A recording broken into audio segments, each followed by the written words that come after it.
Good morning to all of my dear friend. आज मैं मयूर सक्सेना आप सभी का अपने यूट्यूब चैनल पे वेलकम करता हूँ। जैसा कि अभी कुछ पर्सनल इशू चल रही थी जिसके कारण मैं वीडियो अपलोड नहीं कर पा रहा था, उसके लिए grant sorry for all of you. तो चलिए हम लोग जैसा कि जानते हैं कि हम लोग डाइस पढ़ रहे थे रीजनिंग में। डाइस में हम लोगों ने केस नंबर 4 डिस्कस किए थे। केस नंबर 4 के अंतर्गत हम लोग ओपन डाइस पढ़ रहे थे। तो आज डाइस का लास्ट लेक्चर है। आज के लेक्चर में डाइस सारे कंप्लीट हो जाएंगे। इसके बाद हम लोग एक नया चैप्टर लेटर सीरीज को स्टार्ट करेंगे। उसके बाद हमारा alphabet series, number series, coding decoding, syllogism, इसी तरीके से हमारा डाइस का चैप्टर ख़त्म होने के बाद हमारा अल्टरनेट तरीके से हमारा जो रीजनिंग है वह क्या होगा, कंप्लीट किया जाएगा। तो आइए माँ सरस्वती का नाम लेकर बिना टाइम को वेस्ट किए हम लोग अपने आगे के लेक्चर को स्टार्ट करते हैं। सबसे पहले जितने भी भाई हमारे यूट्यूब चैनल से जुड़े हुए हैं सबसे रिक्वेस्ट है कि जितना हो सके हमारे चैनल को शेयर करें, वीडियो को शेयर करें। जो फाइनेंशियल तौर पे कमज़ोर बच्चे हैं उनके पास वीडियो को पहुंचाएं ताकि उन्हें भी बेस्ट कंटेंट मिल सके एग्ज़ाम ओरिएंटेड, ताकि वो भी बेस्ट अप्रोच के साथ एग्ज़ाम में क्वेश्चन को क्या कर सके, बना सकें। तो जो भी आज के लेक्चर में अटेंड है सबसे पहले उन्हें रिक्वेस्ट है कि आप लोग इसके प्रीवियस लेक्चर को क्या करें, अटेंड करके ही नए लेक्चर को अटेंड करें। इससे क्या होगा कि पीछे का जो पढ़ा हुआ है वो आपके माइंड में रिसेट हो जाएगा, यानी कि अच्छे तरीके से एक बार माइंड में आ जाएगा, आगे का चीज़ बहुत अच्छे तरीके से समझ में आएगा। सबसे पहला बात मैं आप लोग को एक स्ट्रैटेजी बताता हूँ रीजनिंग का अंतर्गत, जो कि मैंने पहले लेक्चर में ही बताया था। रीजनिंग का क्या है कि सीजीएल के रिकॉर्डिंग रीजनिंग का 25 क्वेश्चन एग्जाम में आते हैं। मैंने जो अप्रोच अभी फॉलो कर रहा हूँ, क्योंकि मैं भी सीजीएल का एस्पिरेंट हूँ, मैं भी सीजीएल का तैयारी कर रहा हूँ, 2024 में सीजीएल दूंगा। तो मैं चाहता हूँ कि जो मैं स्ट्रैटेजी फॉलो कर रहा हूँ वो स्ट्रैटेजी आप लोग भी फॉलो करें, जो एग्ज़ाम में बहुत ज़्यादा काम आएगा और यह अप्रोच के अनुसार आप लोग एग्ज़ाम में ज़्यादा से ज़्यादा क्वेश्चन बहुत कम समय में अटेंड कर पाओगे। तो देखिए, जैसा कि सीजीएल में हम लोग जानते हैं कि सीजीएल में हमारा रीजनिंग का 25 नंबर का क्वेश्चन आता है प्री में। ये प्री के लिए, प्री में हम लोग का 25 क्वेश्चन रहते हैं जिसमें से हर एक चैप्टर से क्वेश्चन रहते हैं। सबसे ज़्यादा वेटेज अभी कोडिंग डिकोडिंग का, क्योंकि कोडिंग डिकोडिंग से बहुत ज़्यादा क्वेश्चन आते हैं। सिलोज में से क्वेश्चन आते हैं, वेन डायग्राम से क्वेश्चन रहते हैं, ब्लड रिलेशन से क्वेश्चन रहते हैं। तो आप लोग क्या कीजिए, डेली का सबसे पहले एक टारगेट बनाइए, क्योंकि देखिए जिसके लाइफ में टारगेट नहीं है वो कुछ भी अचीव कर नहीं कर सकता। डेली का एक टारगेट बनाइए कि मुझे डेली 1 घंटे जो है, डेली 1 घंटे मुझे डेली क्या करना है कि रीजनिंग का सबसे पहले जो भी आप पढ़े हैं रिवीजन करने का सबसे बेस्ट चीज़। मैंने भी बहुत मिस्टेक किया है, ब्लंडर मैंने ये किया है कि मैं किसी भी चीज़ का जब रिवीजन करता हूँ तो रिवीजन करने से पहले मैं क्या करता हूँ कि उसी मतलब जो मैंने पढ़ा है उसी का रिवाइज करता हूँ। आप लोग को ऐसा नहीं करना। सबसे पहले आप लोग चैप्टर वाइज क्या कीजिए, रिवीजन कीजिए। जल्दी जल्दी क्या कीजिए, चैप्टर को पहले डिस्कस करके उसको पढ़िए, सारा एग्जाम्पल को देखिए किस कौन कौन सा टाइप है वो टाइप को पहले कवर कीजिए। उसके बाद क्या कीजिए, 1 घंटा आप लोग को पर डे प्रैक्टिस करनी है। जिस भी चैप्टर को आप कंप्लीट करें, एक दिन में टारगेट रखिए कि मुझे एक चैप्टर को कंप्लीट करना है। चैप्टर कंप्लीट हो जाने के बाद उस पर क्या कीजिए, 1 घंटा पर डे प्रैक्टिस कीजिए और टाइमर लगा के प्रैक्टिस कीजिए कि मुझे 1 मिनट में 1 घंटे में कम से कम 60 क्वेश्चन मुझे कर लेने हैं। डेली टारगेट रखिए कि 60 क्वेश्चन मुझे क्या करना है, डेली कंप्लीट करना। पर डे आप लोग को रीजनिंग के लिए 1.5 घंटे देने हैं, क्योंकि मैं भी 1.5 घंटे अभी रीजनिंग के लिए दे रहा हूँ और मेरा बहुत अच्छे तरीके से तैयारी चल रहा है।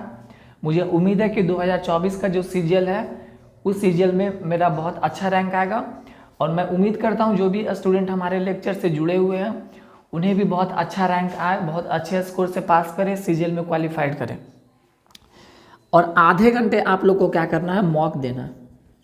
ऑनलाइन मॉक आप किसी भी प्लेटफॉर्म पर दे सकते हैं, बहुत सारे प्लेटफॉर्म हैं, बाइजू पे, अनअकैडमी पे, टेक्स्ट बुक पे। मैं जो हूँ टेक्स्ट बुक पे अभी क्या कर रहा हूँ, आधे घंटे per day chapter wise practice कर रहा हूँ।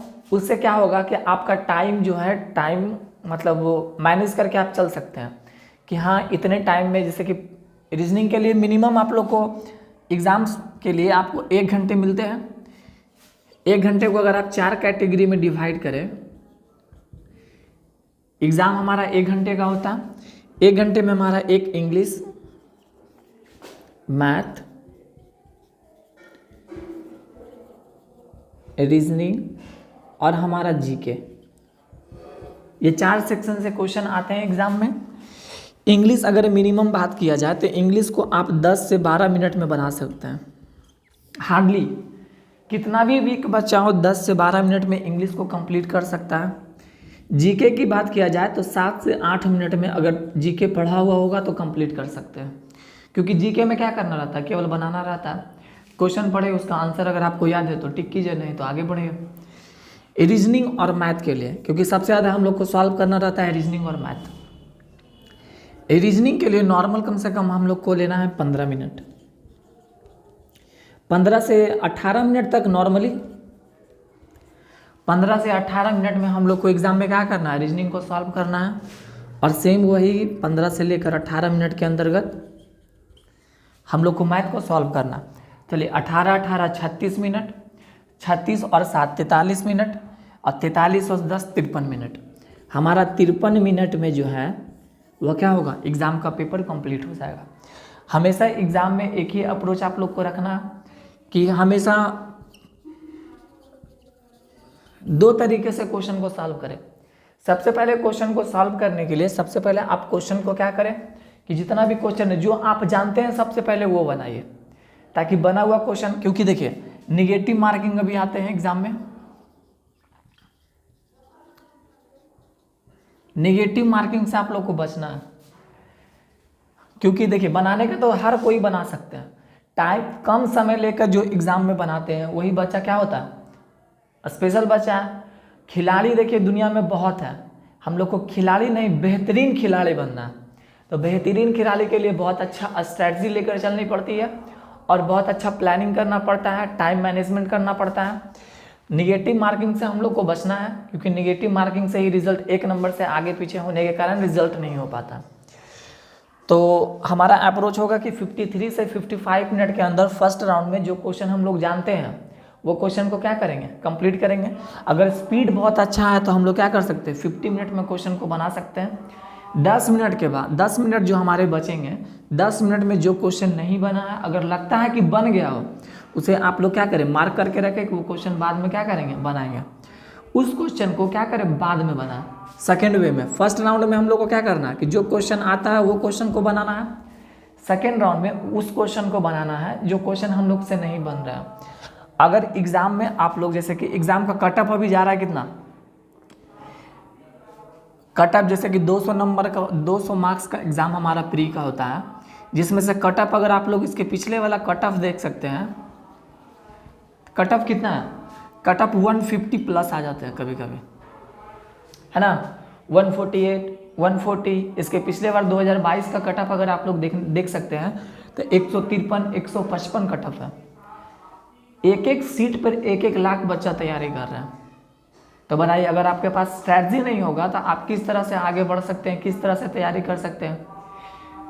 तो इसीलिए हम लोग को क्या करना है, टारगेट 150 रखना है। अगर 150 प्लस अगर टारगेट हम लोग का रहता है तो हम लोग का एग्जाम बहुत अच्छे तरीके से क्या होगा, क्वालिफाइड हो जाएगा। और उसके बाद मेंस के लिए अलग से आप लोग का स्ट्रैटेजी बताया जाएगा। तो ये हमारा एक बहुत अच्छा स्ट्रैटेजी है। रीजनिंग के लिए डेली हम लोग को टारगेट बनाना है, डेली टारगेट। एक चैप्टर आप लोग डेली उठाइए, उस चैप्टर का फास्ट रिवीजन कीजिए। अगर चैप्टर पढ़ा होगा तो 10 से 15 मिनट में आप लोग रिवीजन कर सकते हैं। उसके बाद प्रैक्टिस के लिए मैं एक बुक प्रेफर करूंगा आप लोग के लिए।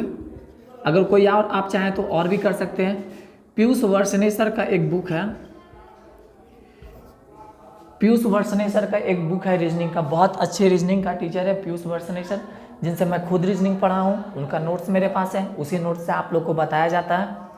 पीयूष वर्षने सर का आप लोग प्रैक्टिस बुक लीजिए, उससे आप क्या कीजिए, चैप्टर वाइज उसमें प्रैक्टिस बहुत अच्छे तरीके से दिए गए हैं। हर एक चैप्टर का 100 180 90 100 120 130 क्वेश्चन प्रैक्टिस के लिए दिए गए हैं। प्रैक्टिस कीजिए और जमकर तैयारी कीजिए और खुद पे भरोसा रखिए, कभी भी गिव अप मत कीजिए। अगर खुद पे भरोसा रहेगा तो आसमान को भी नीचे उतार सकते हैं। कौन कहता है कि आसमान में सुराख नहीं हो सकता, कौन कहता है कि आसमान में सुराख नहीं हो सकता। अरे कोई एक पत्थर तो दिल से उछालो यारो। इसलिए हमेशा मेहनत करते रहिए, दुनिया का कोई भी काम इम्पॉसिबल नहीं है। यही वो एज है कि आप कुछ कर सकते हैं। तो इस एज को बर्बाद मत कीजिए, लाल पीला मोबाइल के चक्कर में नहीं रहिए। क्योंकि देखिए अभी के ज़माने में सबसे ज़्यादा रिस्पेक्ट अगर कोई करते हैं तो माता पिता। हम लोग को भी माता पिता का रिस्पेक्ट करना चाहिए, आदर करना चाहिए। उनके अलावा दुनिया में कोई काम नहीं आने वाला है, ना दोस्त, ना यार, ना गर्लफ्रेंड, ना लड़की, ना कुछ, ना मोबाइल, कुछ भी नहीं। ये सब चीज़ से इग्नोर रखिए। जो बच्चा 3 चीज़ से बच गया समझिए उसका सिलेक्शन 100% होना है। 3 चीज़ क्या, ये सब चीज़ कोई नहीं बताएगा, मैं आपको लोग को शेयर कर रहा हूँ क्योंकि मैंने भी किसी से सीखा। आप लोग 3 चीज़ को इग्नोर करके रखिए। अगर 3 चीज़ इग्नोर करके रखेंगे तो लाइफ में जरूर सक्सेस होंगे। सबसे पहला लाल पीला हरा बुल्लू, इससे आप लोग को बचना है, पहला चीज़। दूसरा, नशा से आप लोग को बचना है, किसी भी तरह का नशा नहीं करना है। अगर नशा कीजिएगा तो बुद्धि हमारा कमज़ोर होगा, एग्जाम में क्या होगा, पढ़ा हुआ चीज़ भुला जाइएगा। और तीसरा है मोबाइल। इस 3 चीज़ से बच के रहिए। अभी के जनरेशन में बहुत सारे बच्चे क्या होते हैं, पढ़ने बैठते हैं, मोबाइल निकाले, शॉर्ट्स यूट्यूब पे लगे हैं, एक शॉर्ट्स देखे, चलो एक और देख लेते हैं, एक और देख लेते हैं, एक और देख लेते हैं। इसी तरीके से उनका टाइम किस तरह से निकल जाता है उनको खुद नहीं पता चलता। क्योंकि इंटरटेनमेंट, अपने आप को अनकंफर्टेबल जोन में डालिए। अनकंफर्टेबल जोन में डालिएगा तभी आप लाइफ में सक्सेस कर सकते हैं। जितना भी सक्सेसफुल लोग हैं उनका पैर का छाला कोई नहीं देखता, केवल ये देखता है कि किस्मत साथ दे दिया। अरे सब चीज़ किस्मत से नहीं मिलता, मेहनत पे भी भरोसा कीजिए। तो आइए, अब इतना आप लोग के लिए बहुत ज़रूरी था, बहुत दिन के बाद मिले थे तो मोटिवेशन बहुत ज़रूरी था। अब बिना टाइम को वेस्ट किए हम लोग क्या करते हैं, अपने चैप्टर को स्टार्ट करते हैं। अब छोटा सा लेक्चर बचा हुआ है क्लास का जो बहुत जल्दी कंप्लीट हो जाएंगे।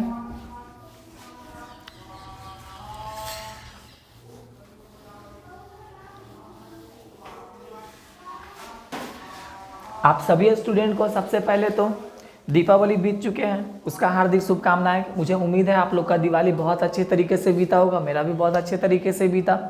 छठ आने वाले हैं तो आप सभी को पहले ही एडवांस में हैप्पी छठ पूजा। छठ पूजा की बहुत सारी शुभकामनाएं। आप लोग अपने आसपास साफ सफाई करके रखें, साफ सफाई करके रखें। साथ ही साथ क्या करें, रिस्पेक्ट करें। जो लोग छठ पूजा में जाते हैं आप लोग भी क्या करें, छठ पूजा में पूजा करें, जाकर जल अर्पित करें, सूर्य भगवान की पूजा करें।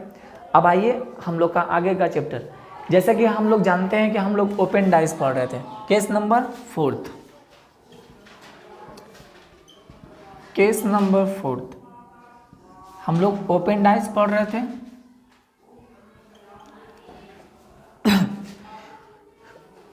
कितना नंबर क्वेश्चन था, चलिए फर्स्ट नंबर से स्टार्ट किया जाए। ओपन डाइस में हम लोगों ने पढ़ा था कि ओपन डाइस में हम लोग किस तरीके से क्या करते हैं, क्वेश्चन को सॉल्व करते हैं। ओपन डाइस का क्वेश्चन एग्जाम में इस तरीके से रहते हैं।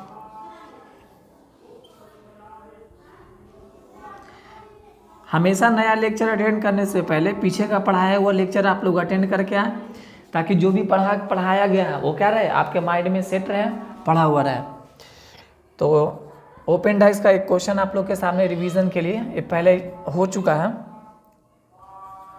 कॉपीराइट परसेंटेज ट्रायंगल @ इसका ऑप्शन आप लोग के सामने है।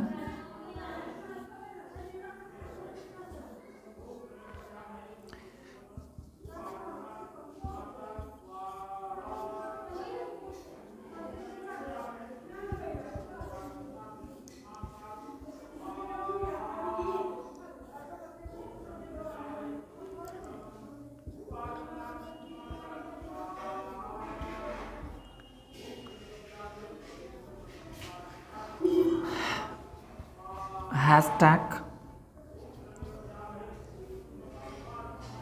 @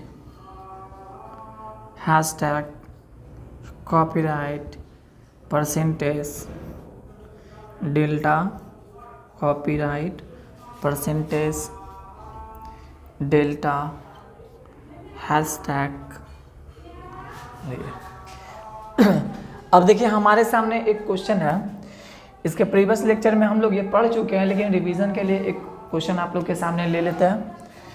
यहाँ पे देखिए ओपन डाइस का एक क्वेश्चन दिया गया है, साथ ही साथ हम लोग को 4 ऑप्शन दिया गया है। इस ऑप्शन में एलिमिनेट करना है, बताना है कौन सा ऑप्शन जो है वह सही है। तो आप लोग को बताया जैसे गया है कि ओपन डाइस का जो सवाल होता है वो अल्टरनेट तरीके से हम लोग सॉल्व करते हैं। अल्टरनेट मीन्स क्या, जैसे हमारा ये सरफेस है तो इसका जो अपोजिट सरफेस होता है वो कौन सा सरफेस, ये सरफेस, ये हमारा इसका अपोजिट सरफेस है, और ये सरफेस का जो अपोजिट सरफेस है वो ये सरफेस है। इस तरीके से क्या करते हैं हम लोग ओपन डाइस के सवाल को सॉल्व करते हैं। तो चलिए इसमें देखिए, जैसे कि यहाँ पे हैशटैग है, इसका अपोजिट सरफेस हैशटैग,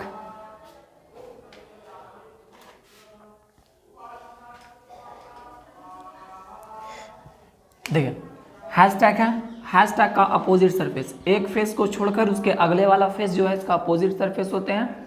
यानी हैशटैग का जो अपोजिट सरफेस होगा वह क्या होगा, परसेंटेज।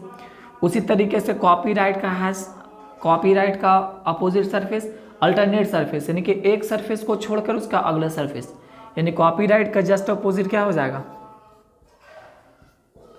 ट्रायंगल। और हमारा जो बचा @ का अपोजिट, हैशटैग का अपोजिट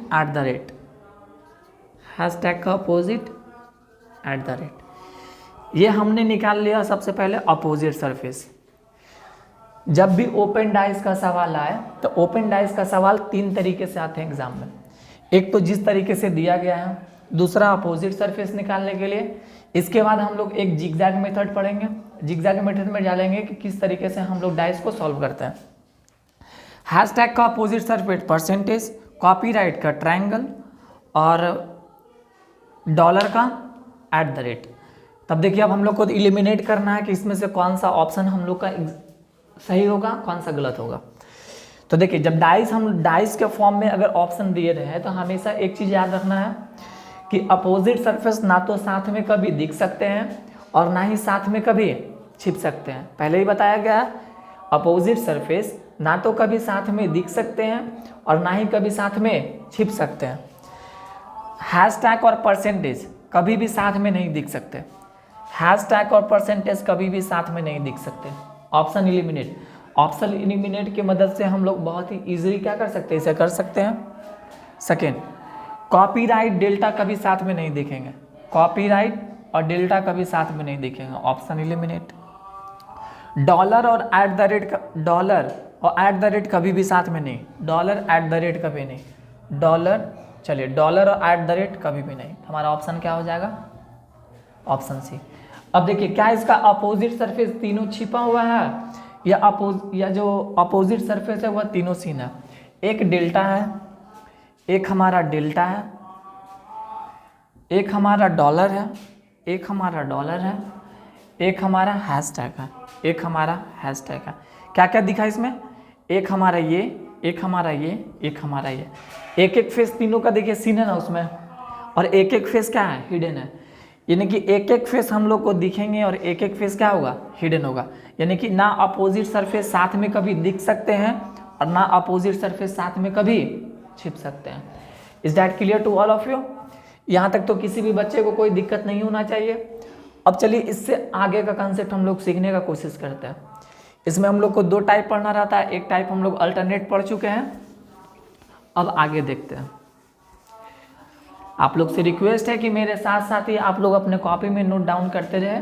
लेक्चर स्टार्ट होने से पहले ही आप लोग नोटबुक, कॉपी, पेन वगैरह लेकर बैठे और साथ ही साथ नोट डाउन करते रहे। आइए अब अगले सवाल की तरफ चलते हैं। हमारा next type zigzag method. It is very important to exam के पॉइंट ऑफ व्यू से बहुत इंपॉर्टेंट है। ये एग्जाम में बहुत ज़्यादा आते हैं, इसी बेस्ड पे एग्जाम में क्वेश्चन बनाए भी जाते हैं। क्वेश्चन की मदद से समझाते हैं आप लोग को।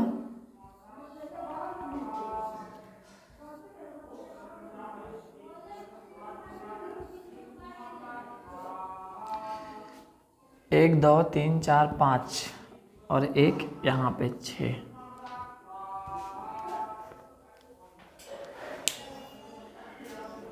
एक 2 3 4 5 6। क्वेश्चन नंबर हमारा सेकेंड। इसमें आप लोग को बताना है कि बताइए एक का अपोजिट सरफेस क्या होगा 2 का अपोजिट सरफेस क्या होंगे, 3 का अपोजिट क्या होंगे, 4 का अपोजिट क्या होंगे, 5 का अपोजिट क्या होगा और 6 का अपोजिट सरफेस क्या होंगे। हमारे सामने देखिए एक ओपन डाइस का सवाल दिया गया है, इसी तरीके से सवाल रहते हैं और एग्जाम में ये सभी में से कोई भी एक पूछ लिया जाएगा कि बताइए 5 का अपोजिट सरफेस क्या होगा, 2 का अपोजिट सरफेस क्या होंगे, 1 का अपोजिट सरफेस क्या होंगे, 4 का अपोजिट सरफेस क्या होंगे। तो देखिए इसे हम लोग सॉल्व कैसे करते हैं। हम लोग ओपन डाइस में अभी एक मेथड पढ़ चुके हैं जिसका नाम है alternate method.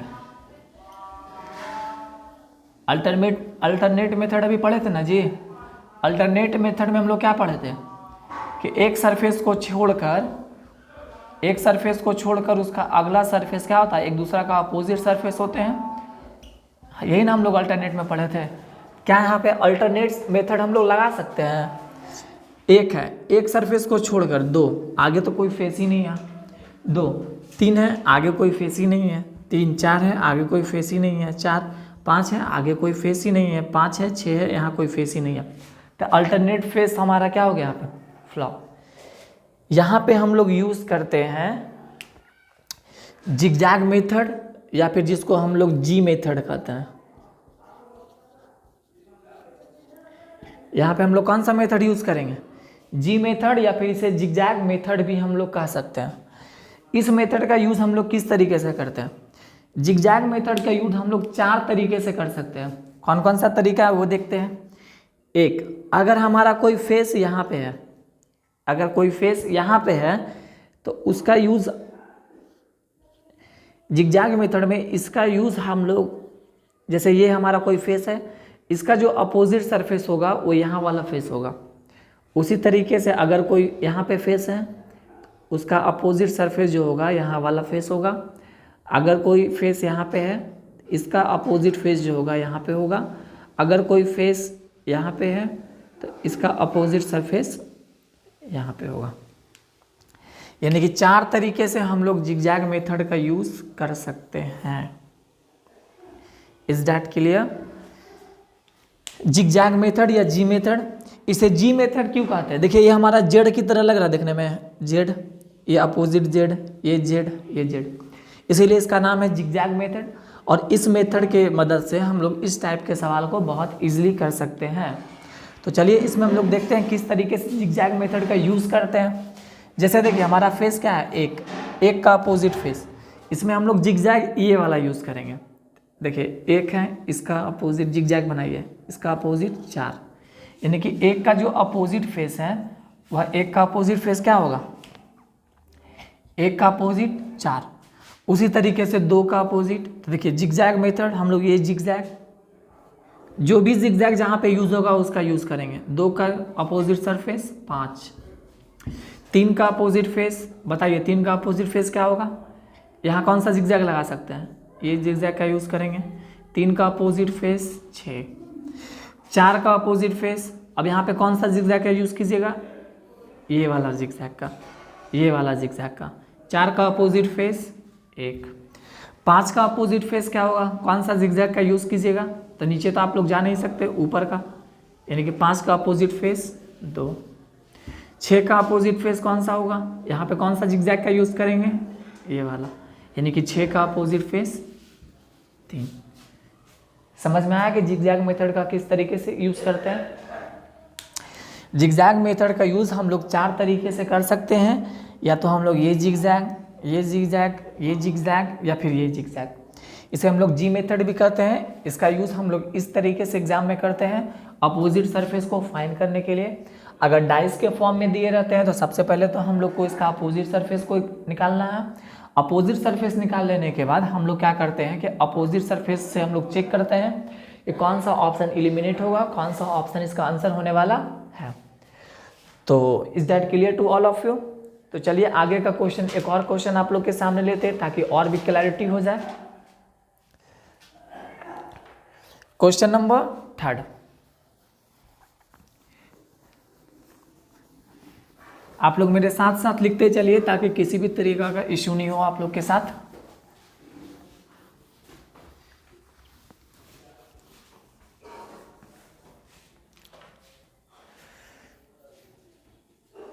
Question number third.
अब देखिए हमारे सामने एक क्वेश्चन है।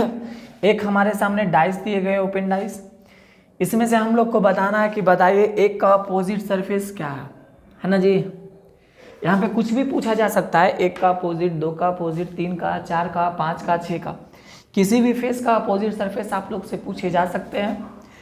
तो चलिए अब इसे हम लोग बनाने का कोशिश करते हैं। एक का अपोजिट फेस, पहले आप लोग खुद से ट्राई कीजिए, क्या आप लोग से बन पाता है। दो ही मेथड का यूज़ करना है ओपन डाइस में, एक अल्टरनेट मेथड, अगर उसका यूज़ हो रहा है तो उसके मदद से करें, अगर वो यूज़ नहीं हो पा रहा है तो इसमें हम लोग यूज़ कर सकते हैं जिगजैग मेथड। बस दो मेथड से हम लोग ओपन डाइस के सवाल को क्या कर सकते हैं, चुटकी बजाते ही कर सकते हैं, विदाउट पेन एंड पेपर। एक का अपोजिट सरफेस, तो एक का हम लोग सभी का निकालेंगे। तो चलिए सबसे पहले हम लोग तीन का देखते हैं। तो क्या यहाँ पे हम लोग अल्टरनेट यूज़ कर सकते हैं? हाँ सर कर सकते हैं, क्योंकि तीनों फेस हमारा दिया गया है। अल्टरनेट मीन्स एक को छोड़कर एक को, यानी कि तीन के बाद दो को छोड़कर चार, यानी कि हमारा तीन का जो अपोजिट सरफेस है वो क्या हो जाएगा, चार। एक का अपोजिट सरफेस, एक का अपोजिट सरफेस। अब यहाँ पे हम लोग अल्टरनेट यूज़ कर सकते हैं? तो नहीं सर, क्योंकि यहाँ पे दो ही फेस दिए गए हैं, अगला फेस तो है ही नहीं। तो यहाँ हम लोग क्या करेंगे, जिगजैग का यूज़ करेंगे, यानी कि एक का जो अपोजिट सरफेस है वो कौन सा होगा, पाँच। कौन सा जिगजैग का यूज़ किया गया है, फर्स्ट वाला। एक का अपोजिट सरफेस पाँच, एक का अपोजिट पाँच, दो का अपोजिट देखते हैं। दो हमारा कहाँ पे है, यहाँ पे। दो का अपोजिट, क्या अल्टरनेट यूज़ कर सकते हैं? तो ना ऊपर कर सकते हैं ना नीचे कर सकते हैं। क्यों नहीं कर सकते? क्योंकि तीन फेस कंटिन्यू साथ में नहीं है। जब लगातार हमारा फेस नहीं है तब हम लोग जिगजैग का यूज़ करेंगे। तो जिगजैग इसमें कौन सा यूज़ होगा, ये वाला। कौन सा, थर्ड नंबर, यानी कि दो का जो अपोजिट फेस होगा वो कौन सा होगा, छः। एक हो गया, दो हो गया, तीन हो गया। चार का अपोजिट, वेयर इज द चार, चार यहाँ पे है। चार का अपोजिट फेस, यहाँ पे हम लोग अल्टरनेट यूज़ कर सकते हैं, यानी कि चार का अपोजिट तीन, पाँच का opposite, where is the five, पाँच यहाँ पे है। पाँच का अपोजिट सरफेस, अल्टरनेट यूज़ कर सकते हैं कहीं भी नहीं। Zigzag, yes sir zigzag use कर सकते हैं। पाँच का अपोजिट एक। उसी तरीके से छः का अपोजिट सरफेस बताइए, छः कहाँ पे है, नीचे। अल्टरनेट यूज़ हो पाएगा नहीं, कौन सा, जिगजैग, यानी कि छः का अपोजिट दो। जिसका भी पूछे हमारा आंसर आप लोग के सामने है, क्या कर सकते हैं, बना सकते हैं। हम लोग से पूछा क्या गया था, एक का अपोजिट सरफेस, एक का अपोजिट सरफेस क्या है, पाँच। Is that clear to everyone? अगर किसी भी बच्चे को किसी भी तरह का डाउट हो तो कमेंट बॉक्स में आप लोग कमेंट करके पूछ सकते हैं, बहुत जल्दी आप लोग को जवाब दिया जाएगा उसका। तो यहाँ तक तो मुझे उम्मीद है किसी भी बच्चे को कोई दिक्कत नहीं होना चाहिए। अब हम लोग एक और सवाल इस पे लेते हैं, ताकि जो भी माइंड में थोड़ा जरा मना भी कन्फ्यूज़न अगर है तो कन्फ्यूज़न क्या हो जाएगा, दूर हो जाएगा। तो आप लोग के सामने आ रहे हैं क्वेश्चन नंबर 4।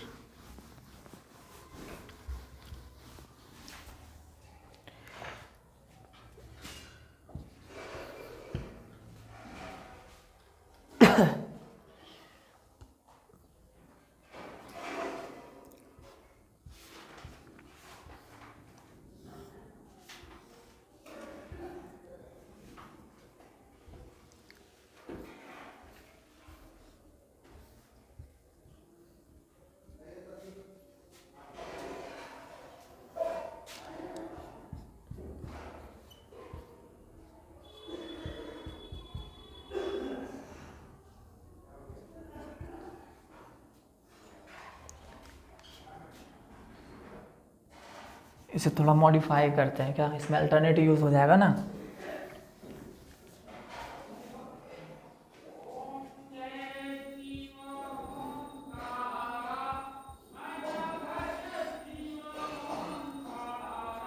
ए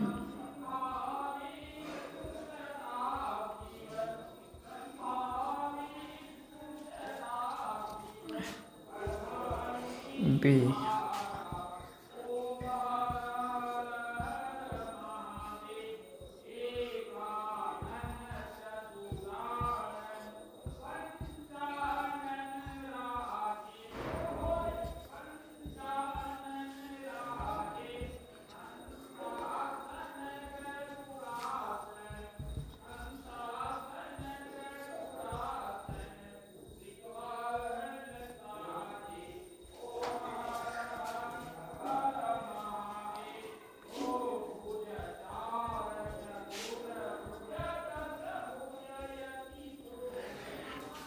अब देखिए हमारे सामने एक बहुत ही अच्छा क्वेश्चन हम लोग के सामने लिया गया है।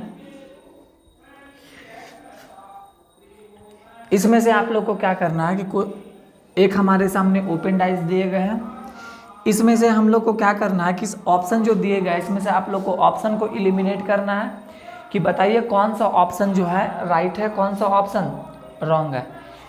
इसमें अभी और भी ऑप्शन दिए गए हैं।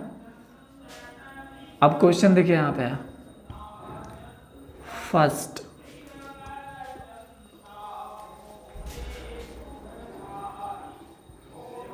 only 2 and 3,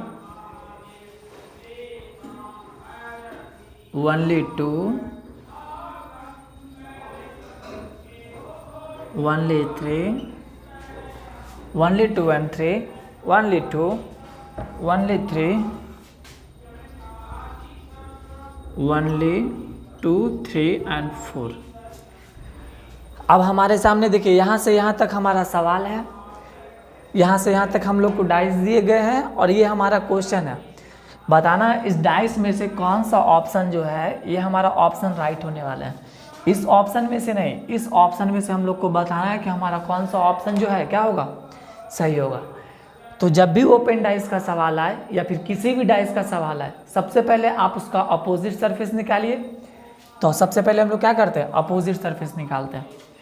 तो कितना बच्चे के माइंड में एक सवाल आ रहा होगा कि सर यहाँ पे 2 बॉक्स 4 बॉक्स यहाँ पे खाली है, केवल 2 बॉक्स ही फिलअप है, तो ऑप्शन में भी तो हमारा बॉक्स खाली है ना जी, है ना। तो अपोजिट सरफेस किस तरीके से निकालेंगे, तो देखिए ये बॉक्स खाली, अपोजिट सरफेस निकालते हैं। एक बॉक्स खाली अल्टरनेट से निकाल सकते हैं। यहाँ का जो अपोजिट सरफेस होगा ये, यानी कि एक अपोजिट बॉक्स का, एक खाली बॉक्स का अपोजिट सरफेस खाली बॉक्स। उसी तरीके से ये खाली बॉक्स का हम लोग अल्टरनेट लगा सकते हैं।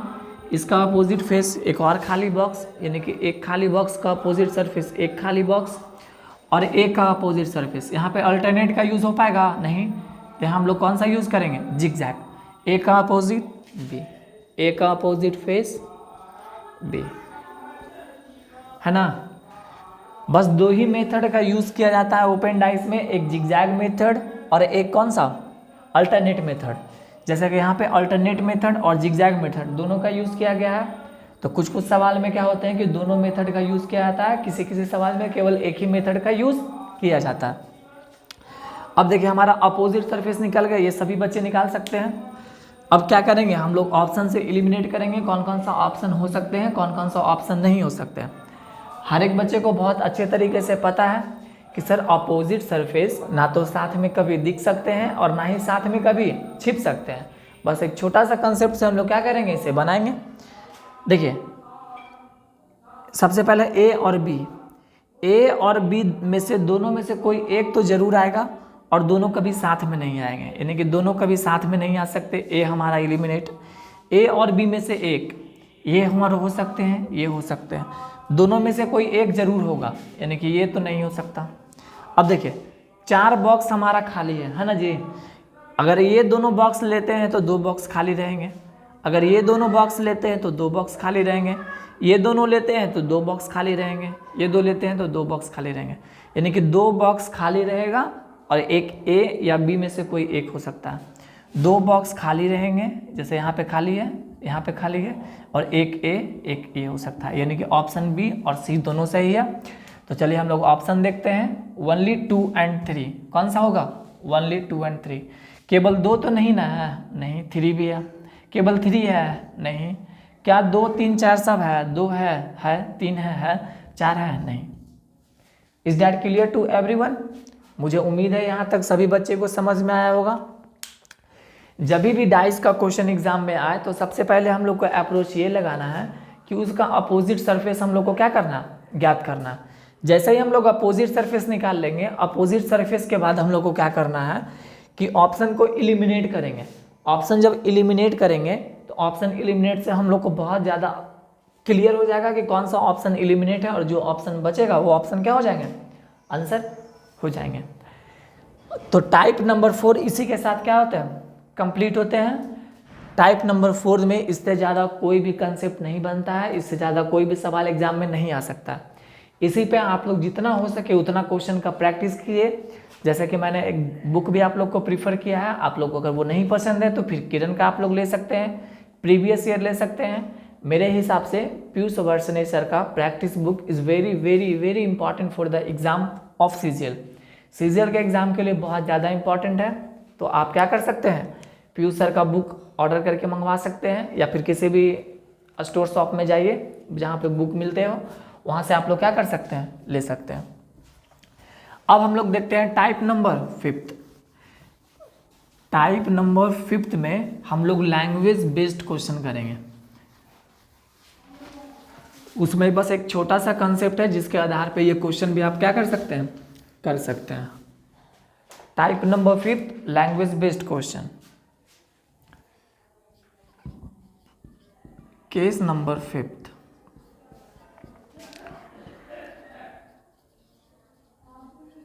Language based. केस नंबर 5 में हम लोग लैंग्वेज बेस्ड का क्वेश्चन करेंगे। सबसे पहले लेक्चर में आप लोग को बताया गया था कि स्टैंडर्ड डाइस क्या होता है। स्टैंडर्ड डाइस ऐसे डाइस को कहते हैं जिसके अपोजिट सरफेस का सम कितना हो, 7 हो।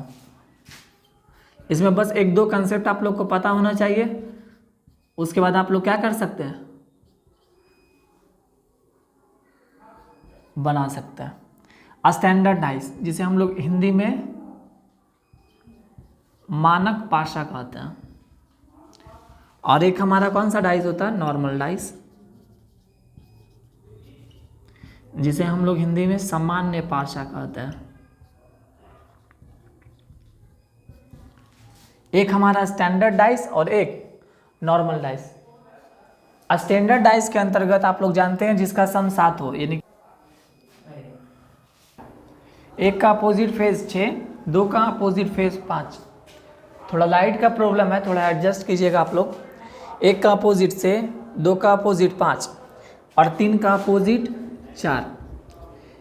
यानी कि जब 2 अपोजिट फेस का सम अगर 7 हो तो वैसे डाइस जो हैं वह स्टैंडर्ड डाइस के अंतर्गत आते हैं।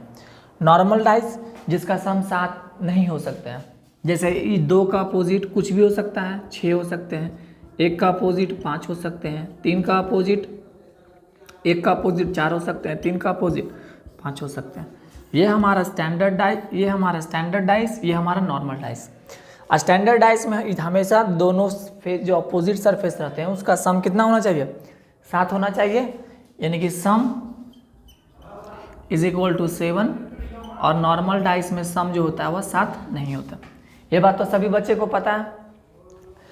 इसमें एक चीज़ और आप लोग को ध्यान रखना है कि नियरेस्ट सरफेस पूछ लिया जाता है। नियरेस्ट सरफेस क्या होता है,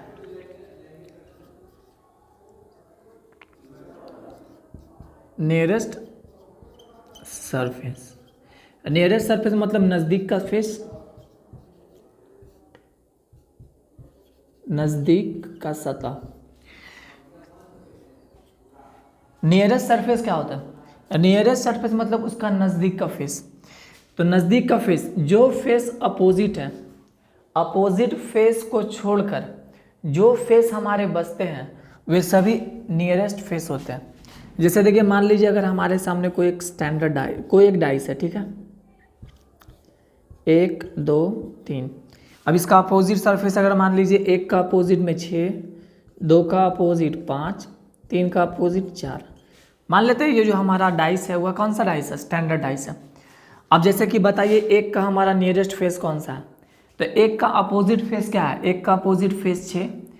तो अपोजिट फेस को छोड़कर जो हमारे फेस बचे हुए हैं वे सभी इसके नियरेस्ट फेस हैं। यानी कि 1 का नियरेस्ट फेस कौन सा, 2 3 4 5।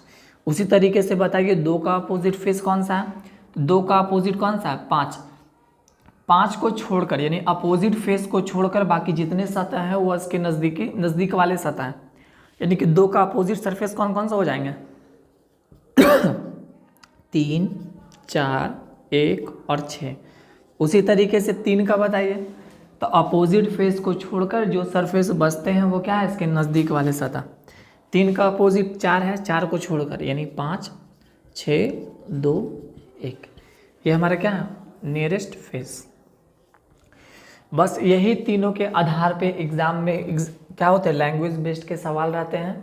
जब आप लोग लैंग्वेज बेस्ड के सवाल करेंगे तो बहुत ही ईजिली वे में आप लोग क्या कर सकते हैं, क्योंकि लैंग्वेज बेस्ड में सवाल को थोड़ा लिखना पड़ता है, सवाल थोड़ा बड़े रहते हैं। आप लोग जब बुक में देखेंगे लैंग्वेज बेस्ड का सवाल तो बहुत ही ईजिली वे में क्या कर सकते हैं।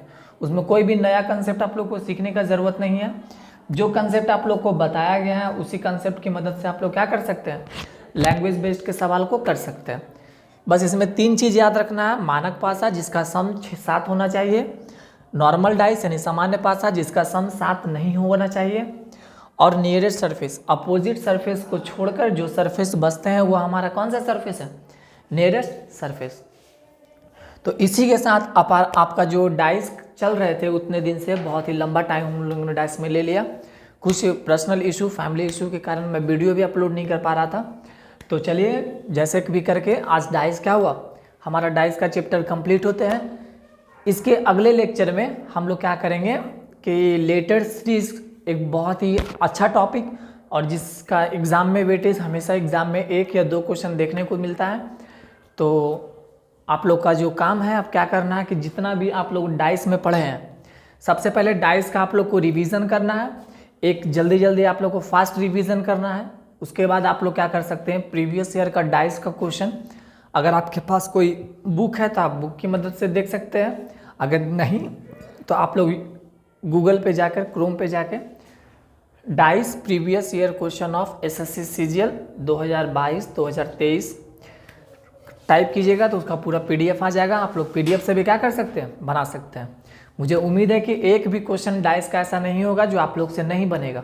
अगर आप लोगों ने डाइस का पूरा लेक्चर बहुत अच्छे तरीके से किया है, अगर समझ में आया है तब। तो इसी के साथ मैं आप लोगों से अब विदा लेना चाहता हूँ। मिलेंगे फिर इसी तरीके से एक बहुत ही नए अंदाज में नए चैप्टर के साथ। तब तक के लिए आप लोग अपना ख्याल रखिए। Good bye, take care of you all. जय हिंद, जय भारत।